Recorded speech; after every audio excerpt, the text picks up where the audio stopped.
Special of Boots and Heels. I'm Becca. And I'm Lizzie. And today we're going to be looking at some diversification, some great British produce and all things festive.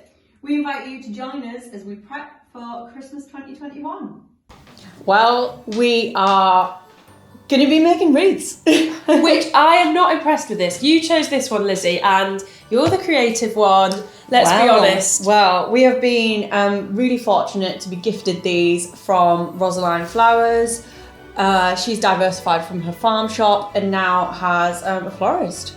So yeah. It's a really amazing thing, really good idea, and I guess it for Rosaline it still means that she can enjoy the countryside and kind of all that rural life has to offer, whilst also, I guess, making a successful diversification. Well, we have been given 2 different wreaths today and we're going to make one each and see which one turns out better. Well, on that, we'll be asking you to judge. I feel like you need to be considerate to me. As I said, I'm not very creative, but maybe I could be a dark horse. We'll see. Okay, so should we see what we got in these packs? Yeah, so they're amazing. I mean, loads and loads of bits of dried fruit, some cinnamon as well. We've even got hot chocolate, so we can make that later. See, I got the orange one, so I've got some like really nice fruit bits. And then I love this. This was gifted to us and it says a Christmas wreath handmade and packed with love. This little parcel full of Christmas is delighted to spend the festive season on your door. And it says Love Rosaline, which is so cute. And then it also has like this little map, which is about the farm, where it is. I think that's really, really lovely. I think it adds a personal touch. And one thing we often say about farmers and their produce is creating a story and showing that there's a person behind the produce makes a real difference for consumers. And so Rose. How cute which is lovely. That? And it's a bit about her. Hi, my name is Rosaline. I'm a florist who is inspired by the textures and colours found in natural and wild floral landscapes. And I just think that's so lovely. So yeah, thanks, Ros. Really appreciate it.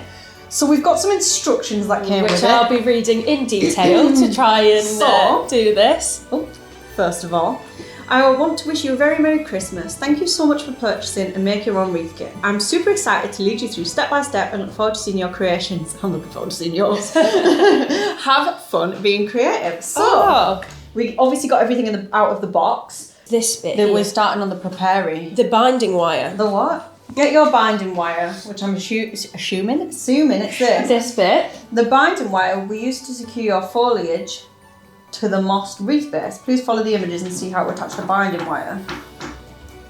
Tying point. Pull right through the moss below the wire ring.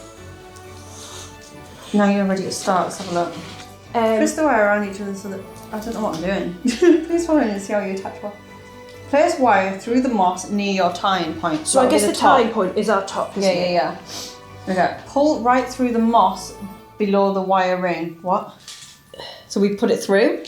Does it go through?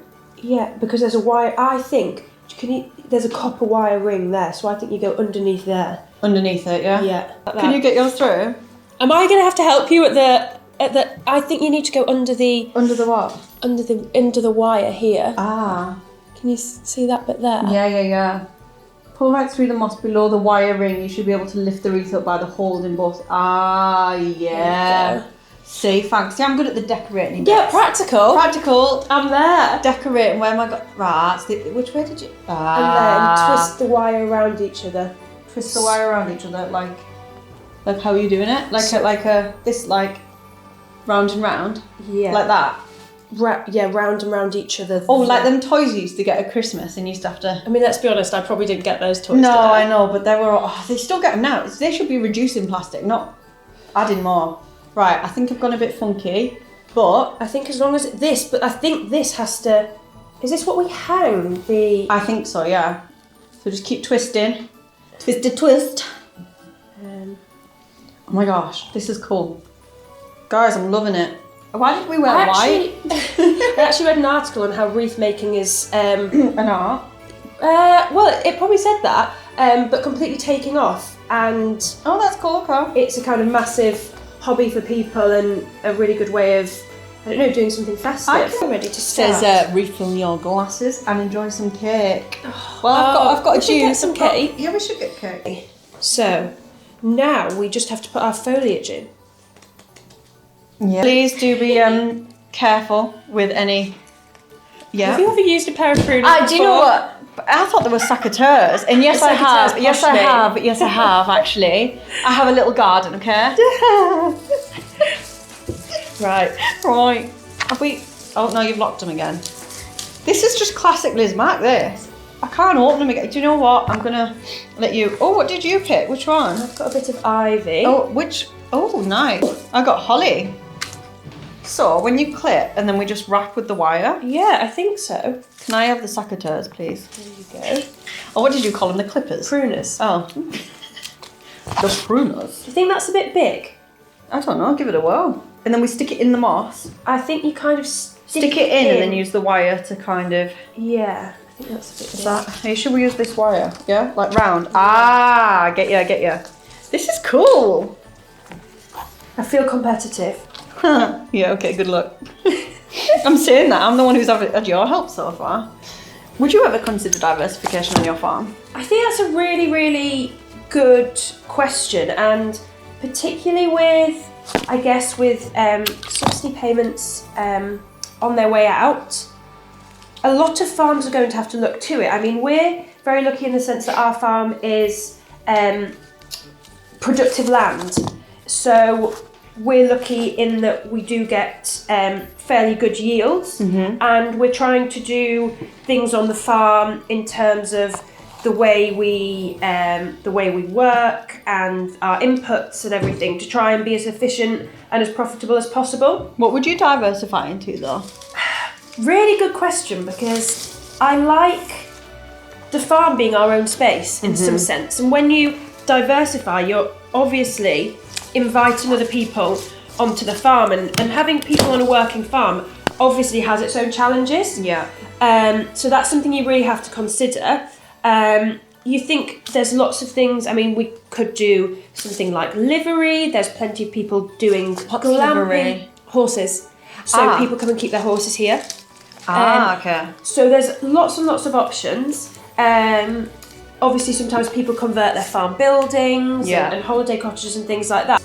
I feel like a lot of people had to do that though during the pandemic. Like I feel like a lot of people did diversify, whether that was like holiday lets or whatever, because there's such a boom now for traveling in the UK and staying in the UK. Like having a staycation is like a thing. It's a massive thing now. You're completely right, and actually a lot of people look to different outlets to sell their produce and kind of added value in terms of meat boxes, and as I kind of mentioned earlier, putting the story behind behind the produce. Yours looks like it's got a little like... It's quite sticky out. Yours has got a little mohawk. Show that round. That is hilarious. Can you see that? Look. Is it a bit too sticky outy? I'm not saying anything. You keep going, because at the end of the day... It's not up to us to decide, is it? No, I mean, maybe we should... What, you know what I mean? Okay, yours is quite flat down. Why is mine not doing that? I'm gonna win. No. So, Lizzie, you're absolutely storming ahead. Oh, I'm just about catching up. To be honest, though, I'm probably going to go back and just tweak a few bits. So fill in a few gaps and just sticking it up a bit in places. But let's listen a bit around there. This is bringing out my creative side. Didn't know I had one. I was going to say, do you have one? Oh, too funny. No, I actually highly recommend this. I'm really, really enjoying it. I feel like it's quite like therapeutic. I feel like, you take time out to do something, you can have like a chat, you can I feel like it's quite peaceful to do. I mean, you might get a bit stressy, but I feel like I never get stressed. Lol. I feel like it's got quite a good effect on your mental well-being, which is really important. Well, definitely. Sometimes you've just got to take a bit of time, haven't you? And we're both terrible for doing that sometimes, not taking the time that we should. Look, mine looks a bit fuller than yours in places. All right, give up. You might have to do some... I'm going back to spruce. Do some filling in. Bruce. Then obviously we've still got all our dried fruit and bits and bobs we've still got as well. So decorate it, got plenty more to do. No. What? Okay, we're not taking time factored into the competition, are we? Right. Do you want to offer some advice on that one? What do you think? Getting there? Quite full? I do like. Could maybe fit a bit more in down there. Ooh. How are we feeling, guys? Oh. What? You never know. My little bits and bobs at the end could be the finishing touch on mine. How do we feel about that? I hope that's kind of the symmetrical. What do you think? Do you know what? No. Don't do that face, Lizzie. No, I think it's really, really lovely. And actually, at first I thought it was a bit uneven with the But bit actually, of the I beard. think But I quite like that because you're going to have it the looks ribbon at the end. purposeful. Yeah, it does. I did that on purpose, Lizzie, actually. So I do. I like it. I like it. Right. So for my decorations, I have oranges and some pines, and it smells they're divine. lovely.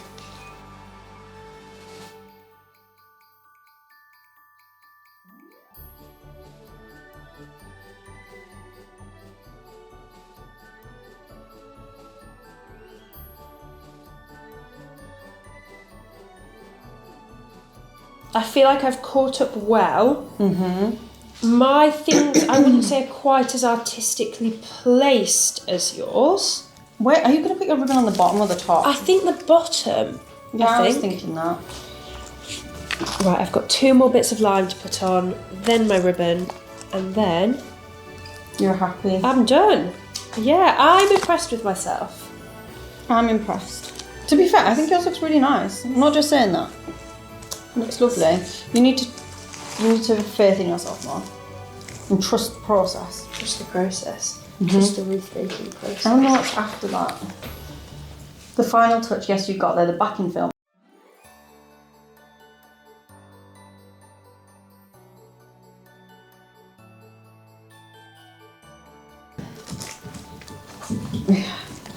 Let me just.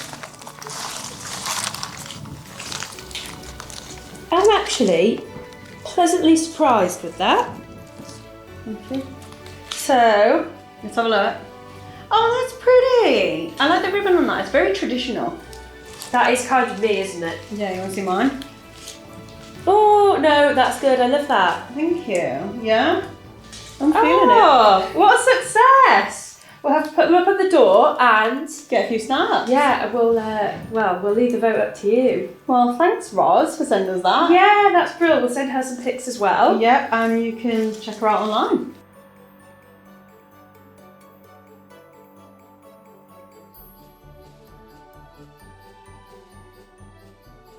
So we thought we'd do for you a really quick, easy Christmas ham and then a few bits of veg from the garden or indeed from the field, which is, I mean, we're very lucky to be able to do that, just Yeah. nip out and get it. Our ham here is from our local butcher, so We're talking about produce. exactly, and it's such a nice feeling to know where the food's come from, basically, the welfare of the animal, the butchers can guarantee, and you kind of know the story from the outset, which is lovely. So, what have we got today, Rebecca? So we've got a gammon joint, and we are going to be scoring it, and then giving it a sprinkle of brown sugar to get the top all nice and crispy and give it a nice sweet flavour. And then add some oranges a bit later on down the line.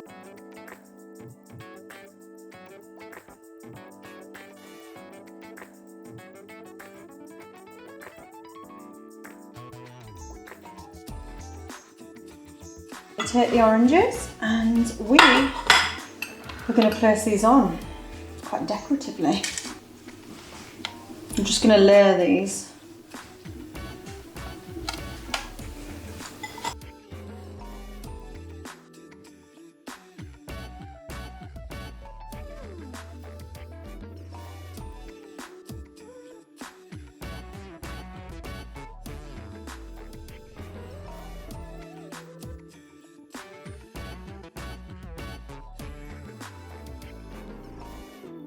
So we've got our ham in the oven, we've just set a timer so we don't forget about it, which we may well do. Now we'll get the vegetables ready, so some potatoes and some sprouts we're going to do today. Yeah, so should we get those?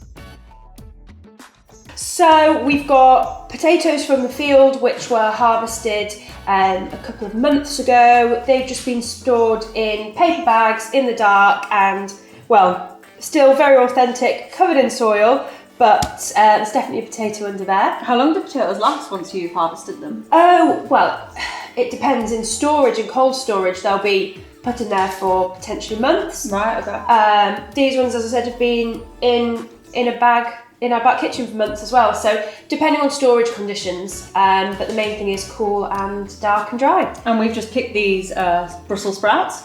So you grow them all here on the farm? Yeah, they're just in the garden, so we're not growing them on a massive scale, but a real luxury to be able to nip into the garden and decide what you want to eat. And I suppose things like sprouts or tomatoes you could grow in your own back garden. It doesn't have to be a huge field. Definitely, you don't need these things on a big scale at all, and as you see when we were picking them, they're on a stalk and they don't take up masses and masses of space if you just want a few and you want to try it out. Well, let's kick off. I want some fluffy roasties.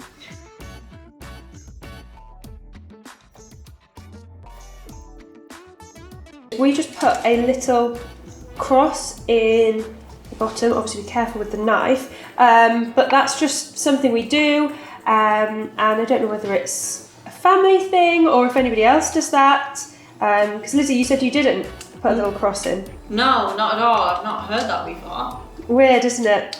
Everyone's little traditions, I guess. So another little tip, if you're growing your own sprouts, is they're actually a bit sweeter after we've had 1 or 2 frosts outside. So yeah, a little tip if you're growing your own.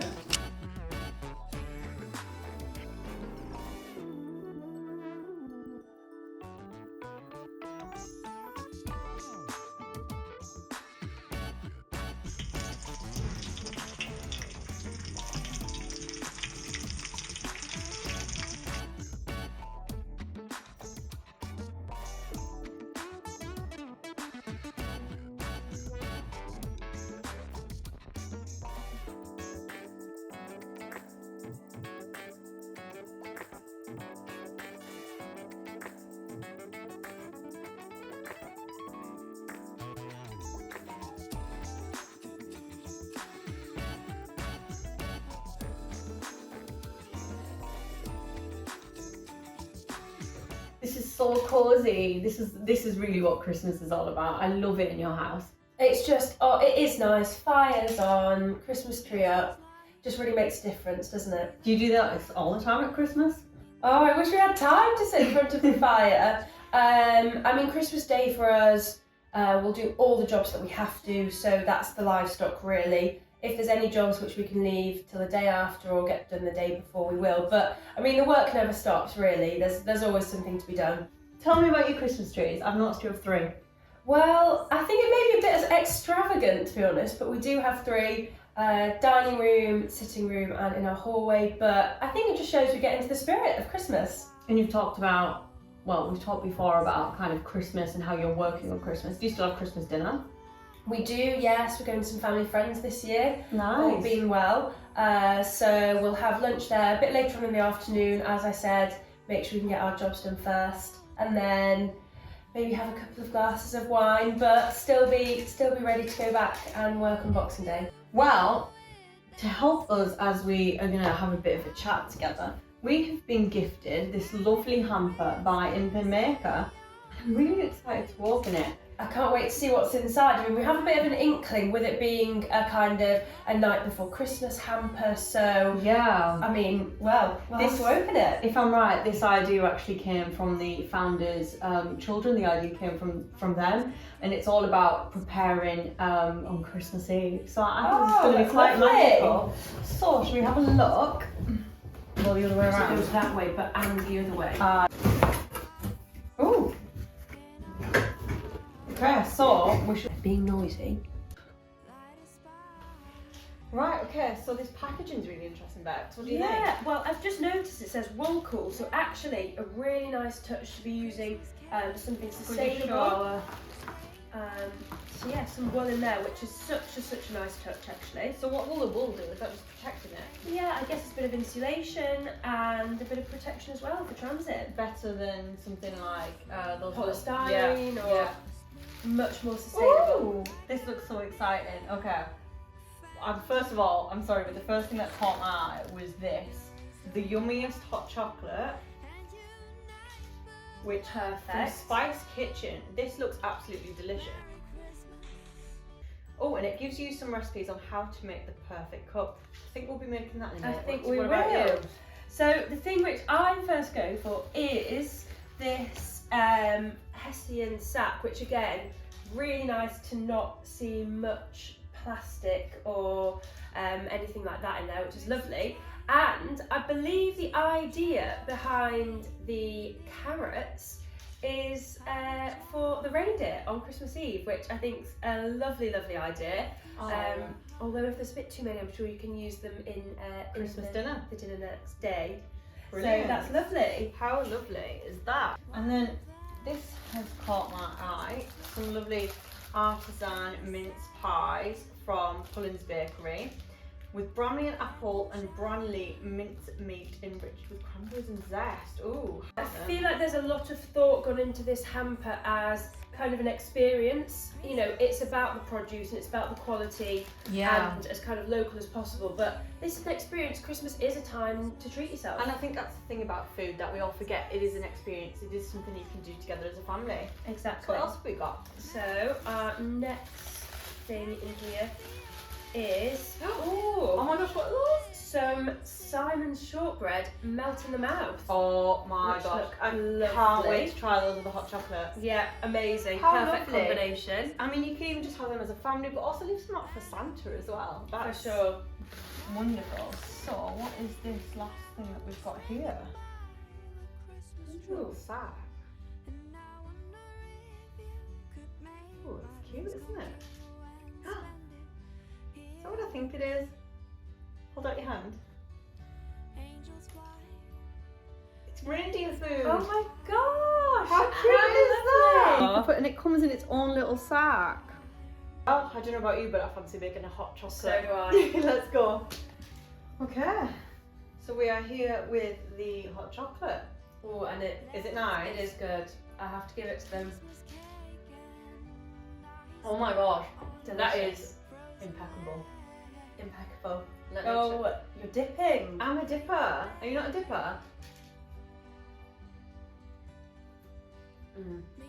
When they say melt in the mouth, they mean melt in the mouth. Oh my goodness. Delicious.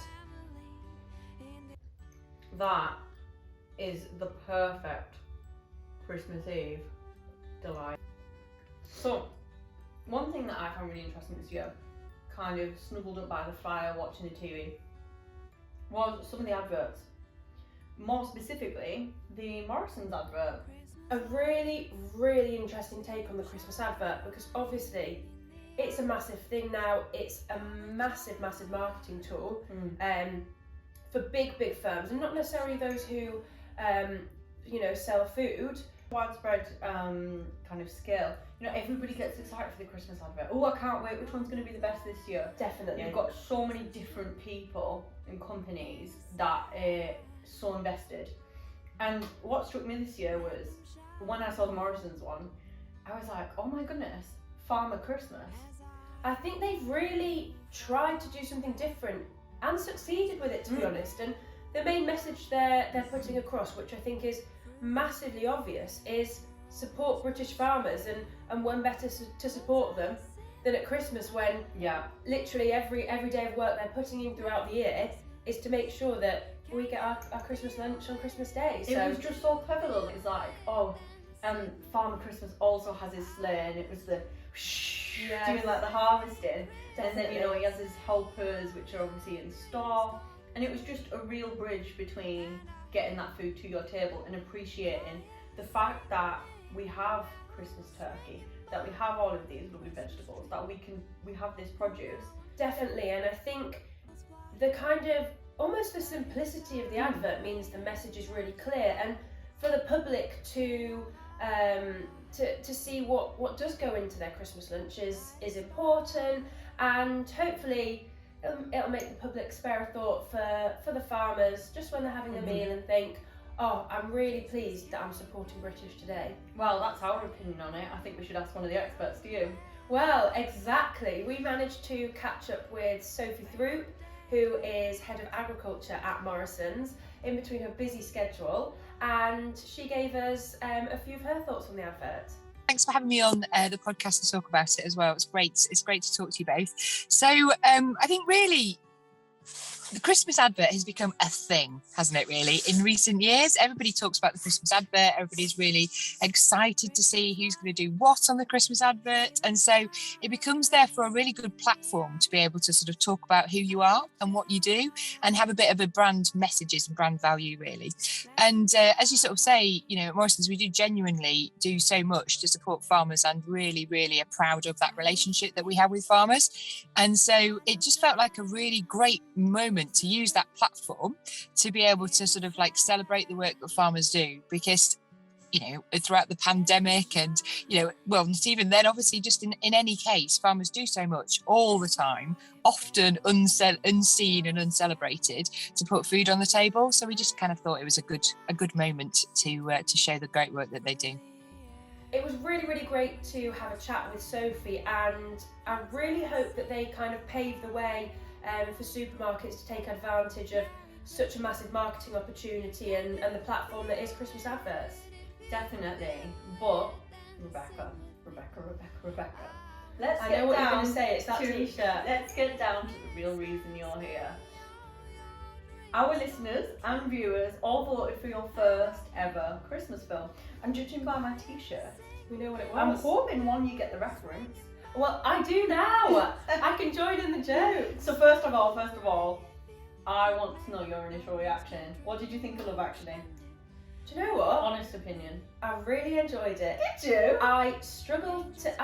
I just fall asleep in films, so I struggled to watch a whole one through, and I managed it. Didn't fall asleep. No. Really enjoyed it. Got me in the Christmas spirit, and I mean, depending on the next recommendation, I may well watch another Christmas film. Did you like guys? That's a challenge. Who was your favourite character? Well, just describe them. Oh, favourite character. I really like the boy who's in love. Oh, the little lad. Yeah. Oh, with Liam Neeson as his stepdad. Yes, that's so the cute, one. So cute. Yeah. I thought he did a great job actually. And How angry were you? I don't want to talk about it. I know what you're gonna say. With the necklace. Like, right? I was devastated. Yeah. Brought a tear to my eye, that did. Oh, honestly, absolutely love Love Actually. Watch it every single year. It is one of my favourite films. Well, I might have to start watching it every year now. Please do. Well, if I were you, I would get on Love Actually, get your hot chocolate, shortbread, get by the fire, and yeah, get ready. Settle down and get ready for Christmas. Thank you so much for joining us for our Christmas episode today. We hope you've enjoyed watching as much as we've enjoyed filming it and learning about some new businesses, diversifications and British produce. If you'd like to leave any feedback or get in touch, please head to our social media channels and look for @BootsandHeelsUK. Yeah, we'd love to hear from you. And from all of us here at Boots and Heels and Farmers Weekly, we want to wish you a very Merry Christmas and Happy New Year.